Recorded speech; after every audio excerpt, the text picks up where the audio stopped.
There's a guy flashing a light. Yeah, okay, it's off now.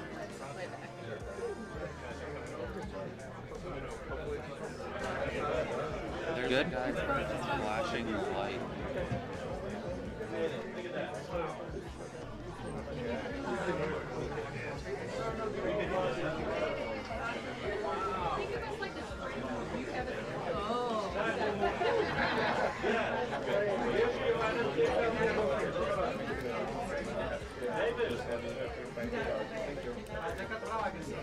Okay, you're gonna. All right, you're gonna have to call Taylor too. Have someone else call Taylor or Mac. Yep. I mean, I was trying to connect to it on the app, right? But now it's got Bluetooth on, so I should turn it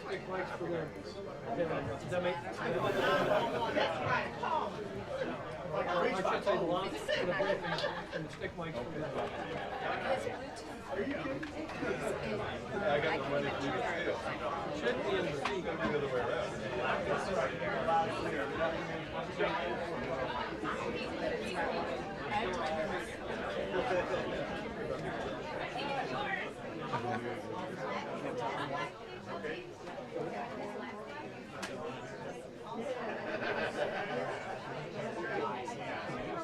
Because of you.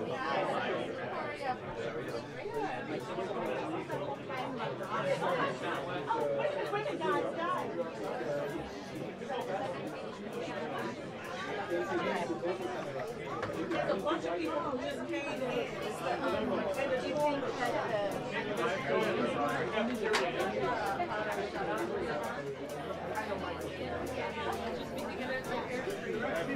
Let's see what this guy Trump's about.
This might be wraps for the trade, bro. Let's see though. I got paid.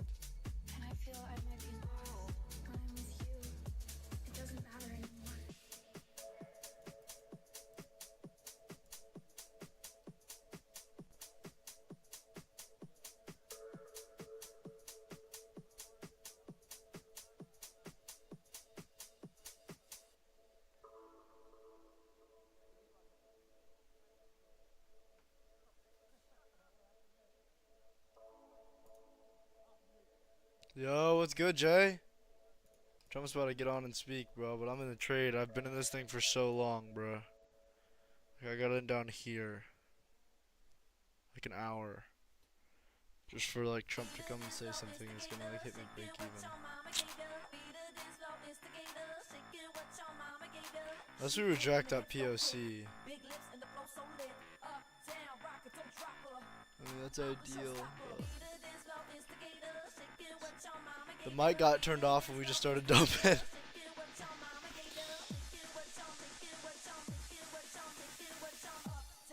But I mean, if he wasn't speaking, we probably would have came up. Just because we just broke through this level.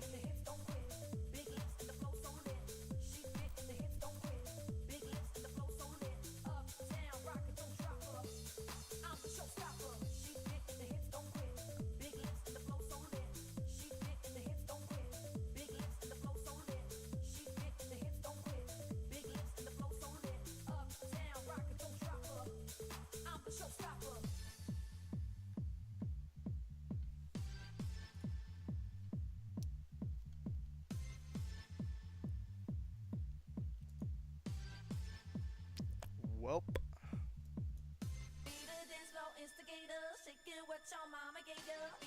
There's POC.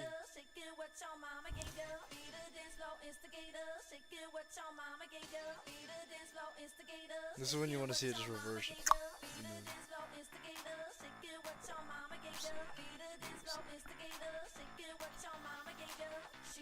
Dang, bro, I'm out of water. Well, Jay, what do we think about this trade? POC's gotta freaking hold the line. We'll see. Jump, get on and be like, we're ending the war, and it shoots up.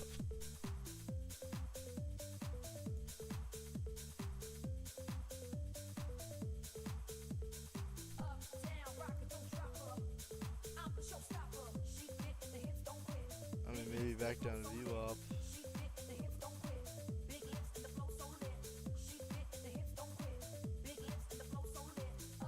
Start going crazy. We are about to start going cray cray.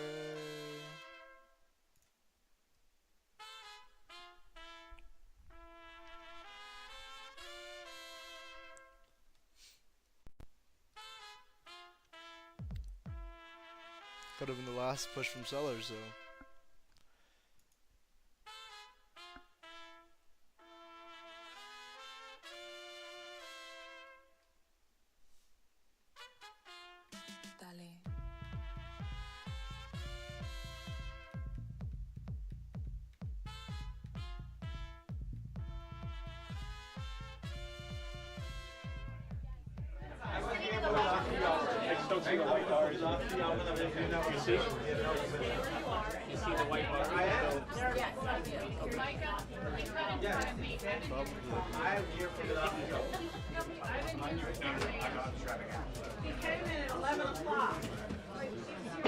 So we're gonna turn.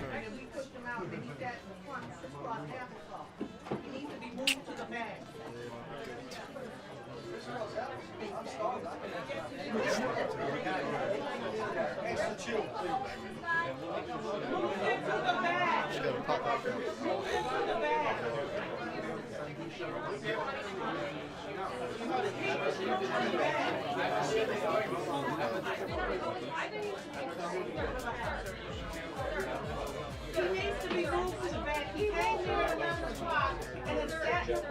Probably a little bold holding it. Before 8 o'clock in the morning, you are not special. Get to the back. I hear you, Gary. My 15 minutes. I hear you. What? Yes. Everybody cheer. That's cheer. Woo! They are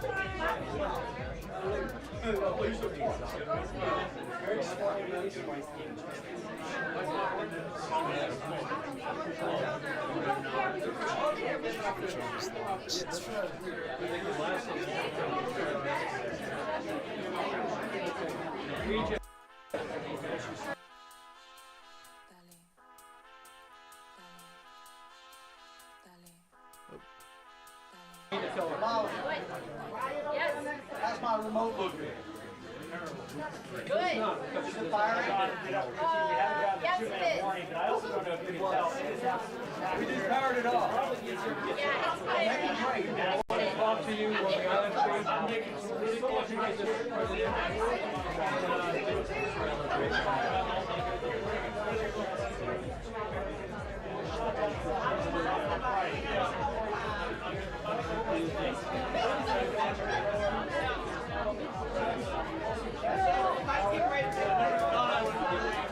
use the stick mic to talk.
I saw her put it in her ear, and she picked up the stick mic.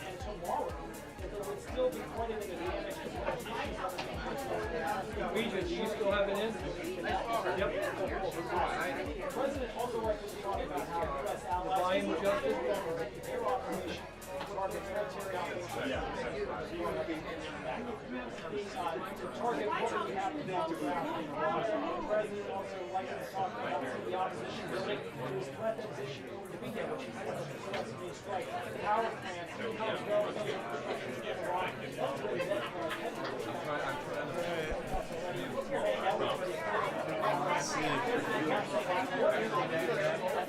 John Keane, bro, let's go. Guys, I've been trying this long for so long. I'm not even kidding. Like, bro, long stops, like, it's either break even or like a few months. I just want to come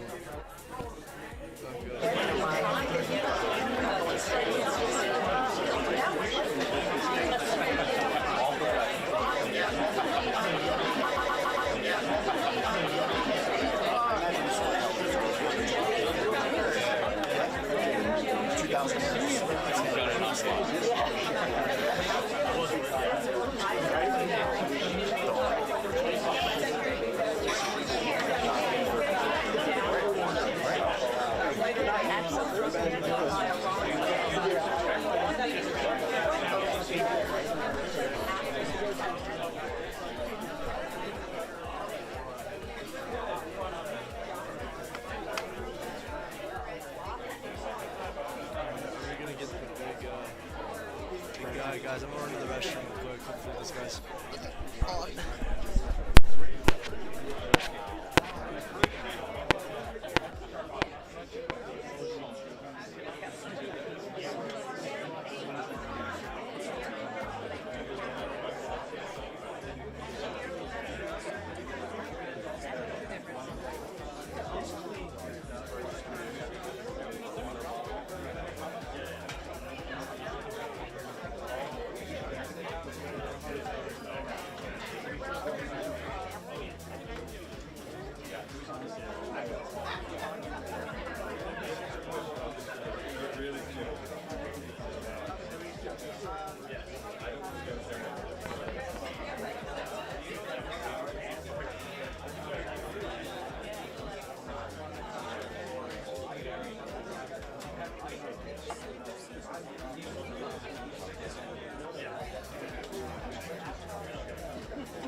does it go all the way to the door? There is a space.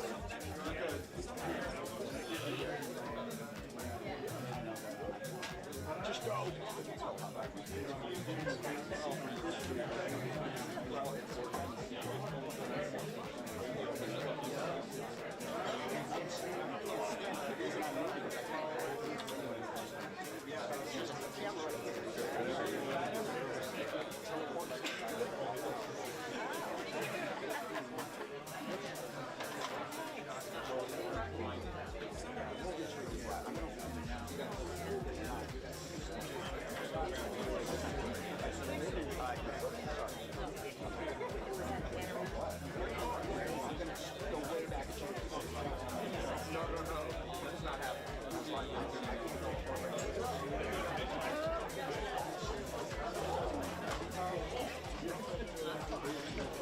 Thank you very much.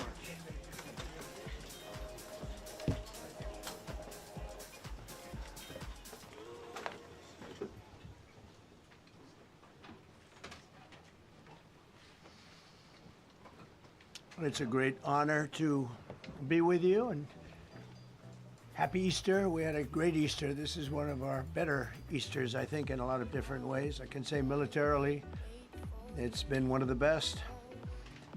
So, good afternoon. We have quite a bit to discuss. We'll go into pretty good detail. And we have the people that are most involved. We'll give you exactitude. And we're here today to celebrate the success of one of the largest, most complex, most harrowing combat searches. I guess you would call it a search and rescue mission ever attempted by the military. Generally, when planes are knocked down in war, especially when you're fighting a strong group, an evil group, you can't really do this because you send in 200 men to pick up one, and it's something that's usually not attempted as much as you want to attempt. And bad things happen to that one or two. And in this case, we did two, and it might not have been attempted before, but we did. And we had great talent. We got a little luck too, I would say. And we were helped by a lot of people, a lot of great people. And it was an honor to be involved with it. It's very historic. This is a rescue that's very historic. It'll go down in the books. Late Thursday night, an American F-15 fighter jet went down deep inside enemy territory in Iran while participating in Operation Epic Fury, where we're doing unbelievably well, well at a level that nobody's ever seen before. The entire country can be taken out in one night, and that night might be tomorrow night. Both members of the crew ejected from the aircraft and landed alive on Iranian soil. I immediately was asked to make a decision. I ordered the U.S. Armed Forces to do whatever was necessary to bring our brave warriors back home. A risky decision, because we could have ended up with 100 dead as opposed to 1 or 2. It's a hard decision to make.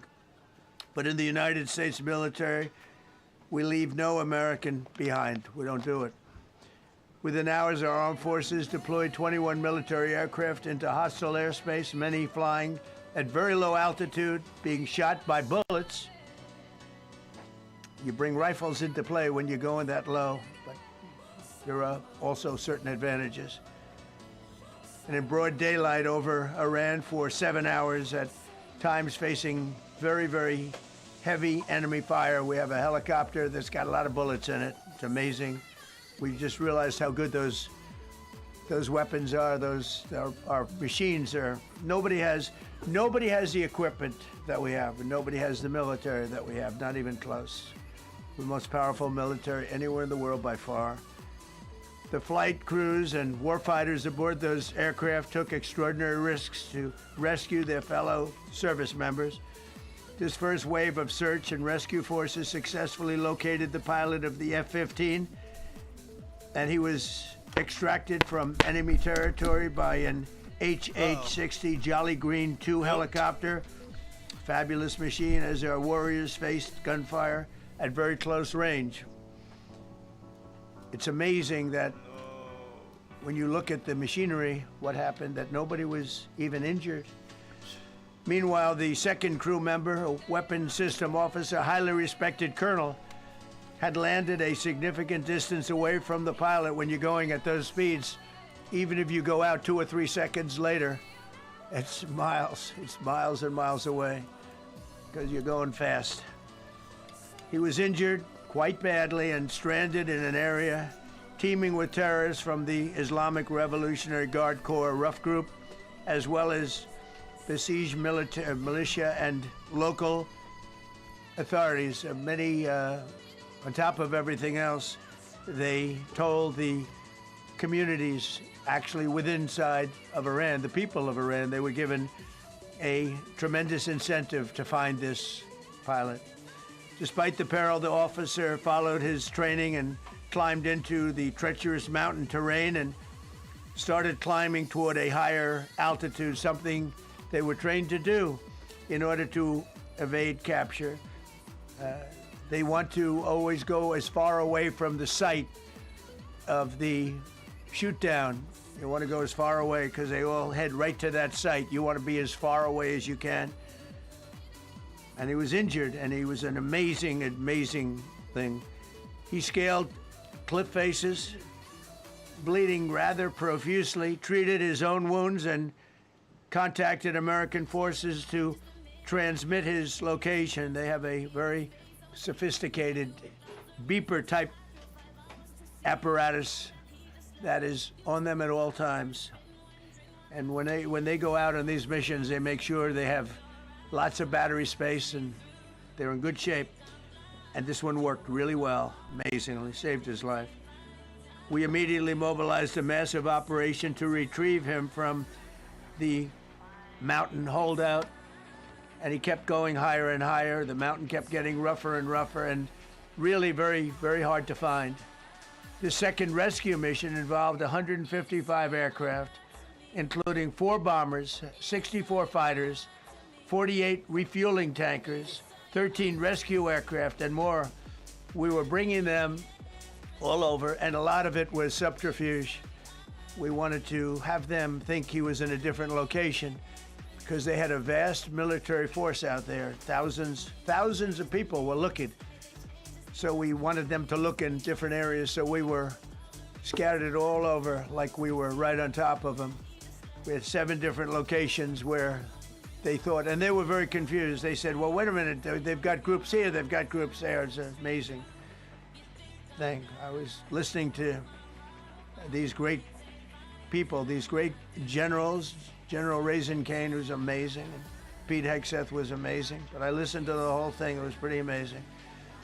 So they had all these different sites where everybody thought he was located. We think we have him over there because they have 9 planes circling a little area that's 25 miles down the coast.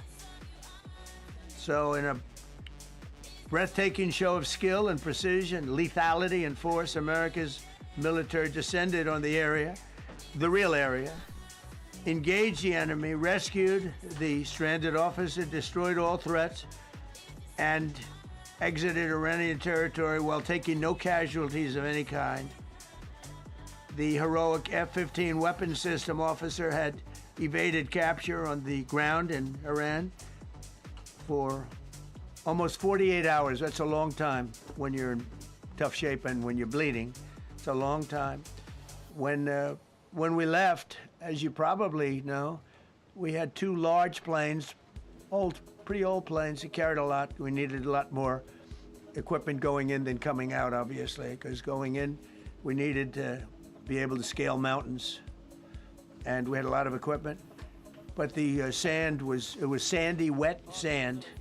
So we thought there may be a problem taking off because of the weight of the plane. And then we also had all the men jumping back onto the planes, and they got pretty well bogged down. And we had a contingency plan, which was unbelievable, where lighter, faster aircraft came in and they took them out. We blew up the old planes.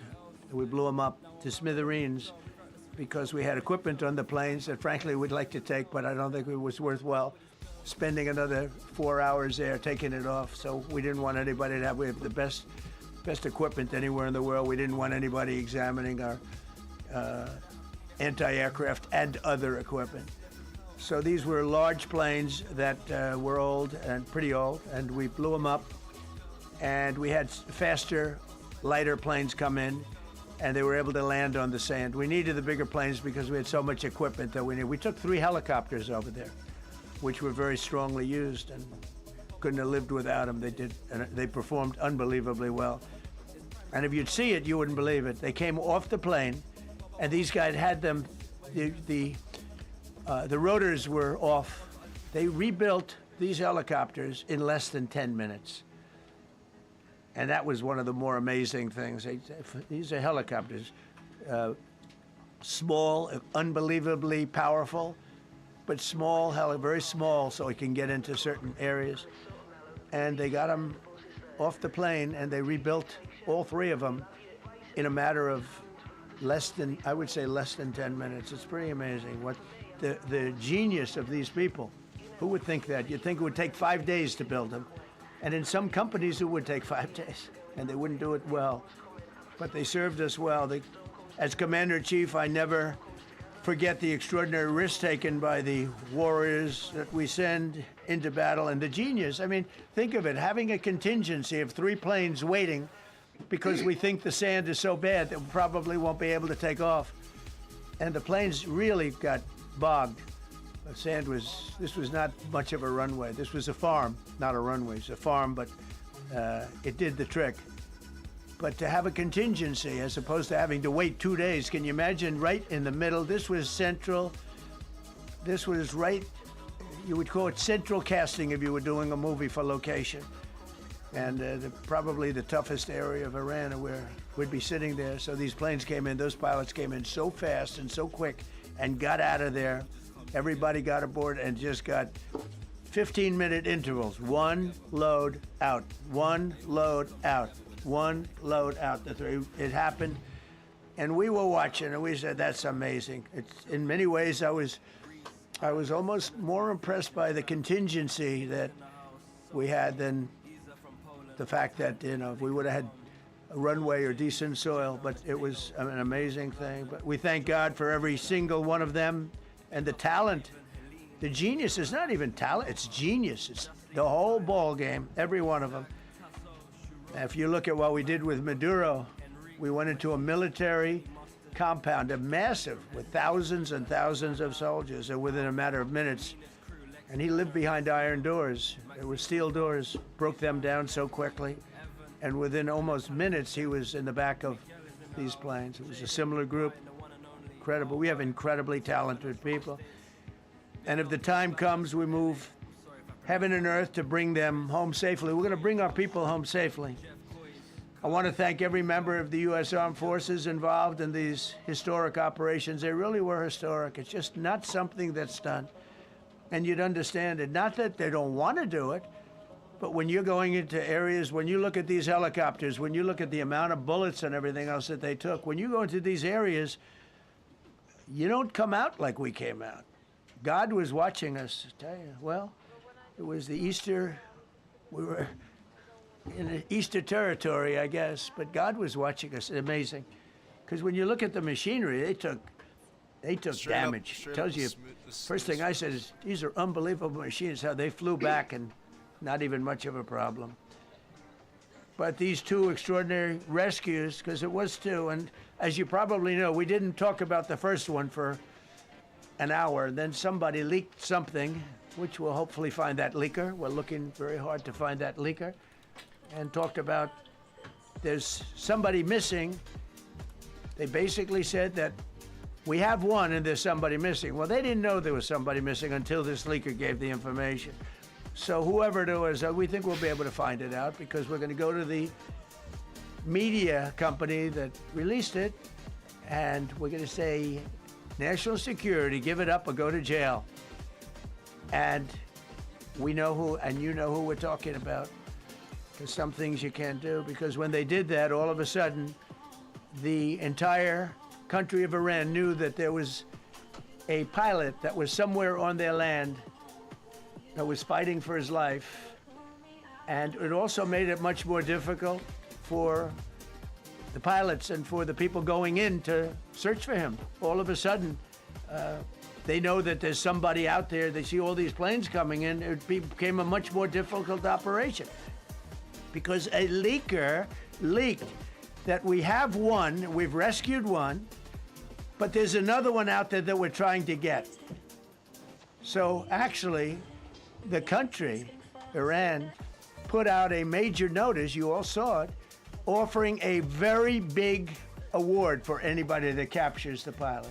So in addition to a hostile, very talented, very good, very evil military, we had millions of people trying to get an award. So when you add that to it, but we have to find that leaker because that's a sick person. Probably didn't realize the extent of how bad it was. I can't imagine that the person did, but we're going to find out. It's national security, and the person that did the story will go to jail if he doesn't say, and that doesn't last long, and I think everybody would understand it. They put this mission at great risk. They put that man at great risk, and they put the hundreds of people that went in looking for him, because everyone now knows that we're going in.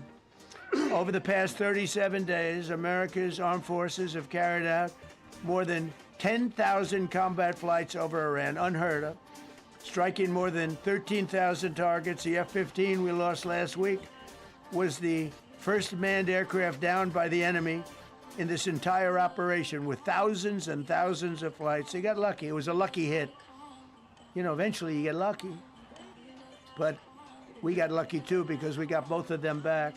But it's a record that is unparalleled in the history of military air operations. Nobody's ever seen anything like it. It's such an honor to be involved with it.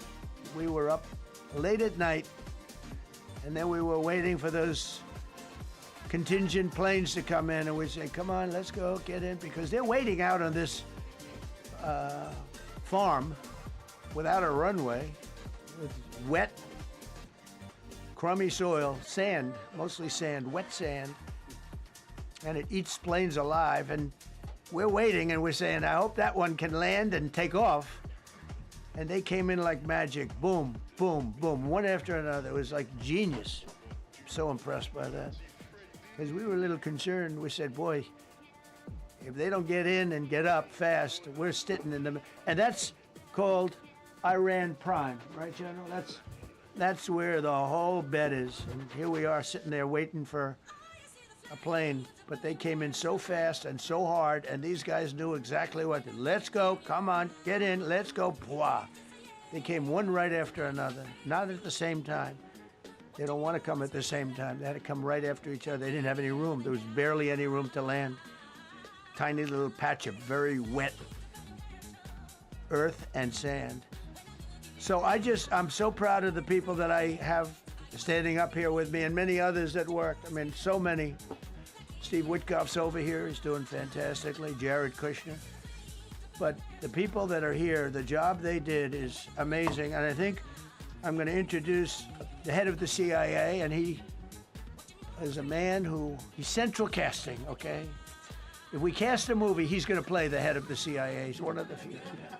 John Ratcliffe, he did a phenomenal job that night. He did something that I don't know if you want to talk about it. If you want, you can. I'm not sure you're supposed to. I'm not going to talk about it. But the CIA was very responsible for finding this little speck. It's like they used an expression on one of the shows. The general was talking about, it's like finding a needle in a haystack, finding this pilot. And the CIA was unbelievable. And you may, if you can, you'll talk. It might be classified, in which case I'd have to put him in jail if he talks about it. And I don't want to put him in jail. He doesn't deserve that. So, John, do you want to say a few words? Thank you. Thank you, Mr. President. It's a privilege to be here with you today to share what we can about this exceptional mission and to recognize the ingenuity and bravery of those who executed it, as well as the leadership and resolve of the President who ordered it. One thing that has been clear to me in this role is that the flawless military operations that the Department of War is known for are hostage to flawless intelligence. We saw that in the skies over Iran in Operation Midnight Hammer last summer. We witnessed it in Venezuela during Operation Absolute Resolve. We've seen it against the cartels in the Western Hemisphere, and we're seeing it every day in Operation Epic Fury, including this mission to rescue an aviator buried deep behind enemy lines. Because it is the unique tradition of the U.S. Armed Forces that we leave no man or woman behind, this was a no-fail mission. That was the spirit in which the President put us to work, and we were determined not to let him down or our airmen down. As an agency, the CIA possesses unique capabilities that only the President can deploy. Some of these capabilities fall under covert action authorities. And because covert means exactly that, I'm not going to be able to tell you everything that you want to know. At the President's direction, we deployed both human assets and exquisite technologies that no other intelligence service in the world possesses to a daunting challenge, comparable to hunting for a single grain of sand in the middle of a desert. This was also a race against the clock, as it was critical that we locate the downed aviator as quickly as possible, while at the same time keeping our enemies misdirected. For that reason, in addition to the human and technical assets deployed by the President to find our airmen, CIA executed a deception campaign to confuse the Iranians who were desperately hunting for our airmen. On Saturday morning, we achieved our primary objective by finding and providing confirmation that one of America's best and bravest was alive and concealed in a mountain crevice, still invisible to the enemy, but not to the CIA. That confirmation was relayed by Secretary Hegseth to the President, and the operation quickly moved to the execution phase. Following the successful exfiltration on Saturday night, our intelligence reflects that the Iranians were embarrassed and ultimately humiliated by the success of this audacious rescue mission. When the President asked me to lead the CIA, he made it clear: get back to basics, no politics, no agendas, tackle the hardest problems, and execute the toughest missions. This President is about results. And now, that's what his CIA is about too. The professionals at the agency and at the Department of War deserve immense credit for their flawless execution during this daring mission. Their skill, creativity, and courage are unmatched on the battlefield wherever they step. But none of that matters, and all of that is wasted without a President with the political courage to put them into action. Mr. President, I've had the privilege of seeing you act with political courage in the best interest of the United States up close on a daily basis, and I'm grateful that this successful mission has given the American people a window into that as well. The Secretary and Chairman will tell you that our service members' confidence is boosted by a Commander-in-Chief who has their back the same way they have yours. And I know that the confidence of CIA's officers is boosted by the knowledge that their work is informing a President who's not afraid to make the hardest decisions when the stakes are highest.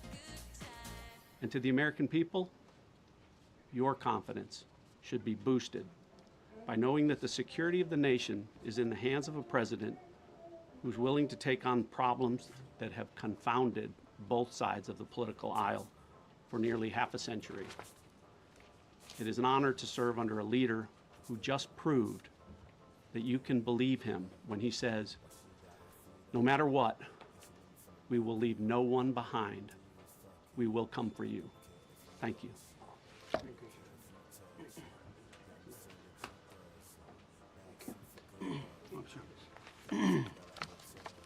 Well, John, thank you for the collaboration of the CIA as well. Incredible and ongoing partnership. Ladies and gentlemen, fellow Americans, and especially the brave warriors in our armed forces, over this Easter weekend, the United States military has once again proved why we possess the greatest fighting force the world has ever known. In two extraordinary combat search and rescue operations deep inside enemy territory in Iran. Our warriors executed missions of breathtaking skill, courage, and precision. When our warriors are unleashed, as this president has allowed them to be, they are unstoppable. When American airmen were down behind enemy lines, our forces and our president did not hesitate. Special operators supported by elite air crews and intelligence professionals moved swiftly and decisively into treacherous mountain terrain under the constant threat of Iranian forces closing in. Ultimately, it was an impotent Iranian threat. And today, as the CIA director mentioned, Iran's military, and we know this, is embarrassed and humiliated, and they should be. Now, these are not routine operations. They were high-risk, high-stakes missions conducted in the heart of enemy territory. This was not just barely into Iran, this was deep into Iran, involving coordinated strikes to suppress threats, deception tactics to protect our teams, and full synchronization across air, ground, and special operations.